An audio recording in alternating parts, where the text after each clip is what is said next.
I was visiting a friend recently, Greg. He's a pastor in a small country town. He moved there from a much larger regional centre a few years ago now. It typically takes a while to break into a small community like that. Everybody knows everybody else, and they have done for years. So when a new person blows in from out of town, it takes time to gain trust. I guess that's only natural.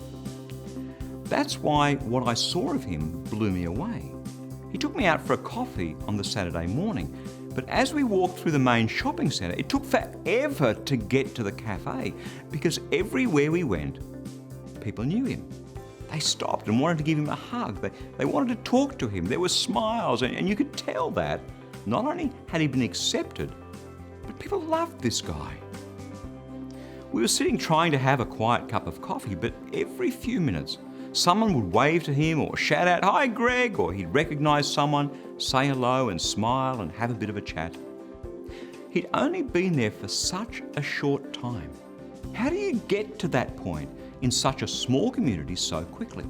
Well, I'll tell you how. Greg is one of the kindest people I know.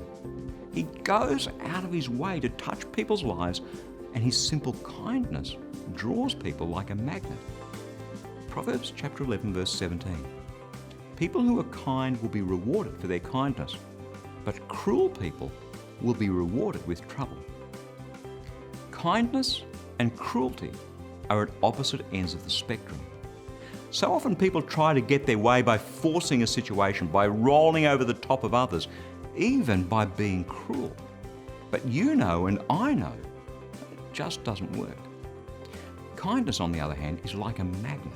We naturally want to be around people who are kind to us, people like Greg. And the crazy thing is that most acts of kindness are so small. A smile, a word of encouragement, a hug, a pat on the back, and yet the results are incalculable.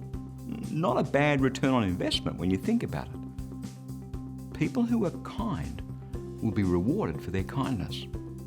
It's God's word, fresh for you today.